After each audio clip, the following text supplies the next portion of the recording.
வணக்கம் நண்பர்களே, இந்த வாரம் 3/11/2025 இந்த டேட்ல இருந்து ஒரு 5 நாளைக்கு உண்டான பதிவு பார்க்கலாம். 3 நாளைக்கு பார்த்தீங்கன்னா ஆல்ரெடி சொன்ன மாதிரி பெட் இன்ட்ரெஸ்ட் ரேட்டை கட் பண்ணிட்டானா மார்க்கெட் டவுன் ஆகும்னு சொன்ன 2 நாள் டவுன்ல வந்துட்டு இருக்குது. இது மட்டும் இல்லை, இன்னும் 3 நாளைக்கு மார்க்கெட் டவுன்ல தான் இருக்கும். இது எந்த லெவலுக்கு வரும்னு பார்த்தீங்கன்னா நிப்டி 25,200லையும், பேங்க் நிப்டி 57,000 லெவல்லையும், சென்சஸ் 82,500 இந்த லெவல்லையும் வரும். அதாவது நிப்டி 25,200, பேங்க் நிப்டி 57,000, சென்சஸ் 82,500 இந்த லெவல் வரையும் வரும். வியாழன் வெள்ளிக்கு ஒரு கூலிங் பீரியடா இருக்கலாம், இல்லாட்டி அந்த இடத்துல இருந்து ரெக்கவரி கிடைக்கலாம். மறுபடியும் கண்டினியூ ஃபாலோ இல்லையாங்கிறது அடுத்த பதிவுல சொல்லலாம். இதுதான் இந்த வாரத்துக்கு உண்டான சின்ன ஒரு கருத்து அப்படிங்கிறது இருக்கும்.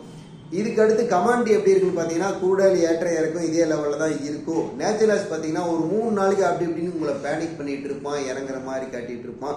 நேச்சுரல்ஸ் இறங்க மாட்டான். ஒரு 3 நாளைக்கு அப்படி இப்படி இருந்துட்டு 3 நாளைக்கு அப்புறம் புதன்கிழமையிலிருந்து மறுபடியும் இங்கிருந்து ஒரு ரேலி நேச்சுரல்ஸுக்கு இருக்குது. பெரிய ரேலியாக இருக்கும். இங்கிருந்து மறுபடியும் ரெக்கவரி அப் ட்ரெண்டில் போவோம். அது மட்டும் இல்லை, நீங்கள் எதிர்பார்த்துட்டு இருக்கிற கோல்டு இந்த ஃபெட் இன்ட்ரெஸ்ட் ரேட் கட் பண்ணதுலேருந்து ரெக்கவரி அவனும் ஆக போகிறான். ஒரு 3 நாளைக்கு 3 நாள் டு 4 நாள் அப்படி இப்படியும் ஆடிக்கிட்டு இருப்பான். அதுக்கப்புறம் அவன் ஒரு சரியான ஒரு ஃபயர் இருக்குது. மறுபடியும் எட்டாக்கனி அப்படிங்கிற அளவு தான் இருக்கும். Pound rate 22 carat pound rate 1,50,000 short டைமில் வந்து டச் பண்ணும் கோல்டு. அது இந்த வாரத்திலிருந்தே நெகரும். இந்த வாரம் முடிஞ்ச அளவுக்கு வியாழன் வெள்ளியிலிருந்து ஸ்டார்ட் பண்ணுவோம். அப்படி இல்லைன்னா நெக்ஸ்ட் வீக்ல இருந்து கோல்டு அப் ட்ரெண்டுக்கு போவோம்.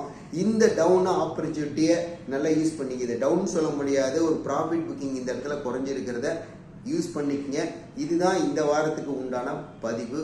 பக்கா ப்ராஃபிட்டாக பண்ணலாம், சொல்லி அடித்த மாதிரி அடிக்கலாம். அடுத்த ஒரு பிரேக்கப்பையும் ஜாக்பாட்டையும் சொல்கிறேன். ஆல்ரெடி புட்டில் இருக்கிறவங்க 100 பாயிண்ட் எச்எஸ் நிஃப்டி டவுனில் இருக்கிறான். திங்கட்கிழமை அந்த டவுனில் ஓப்பன் பண்ணால் புக் பண்ணிவிட்டு மறுபடியும் ட்ரேடிங்க்கு போய்ங்க. ப்ராஃபிட்டபிள் வீக்காக இருக்கும். என்ஜாய்பிள் டே.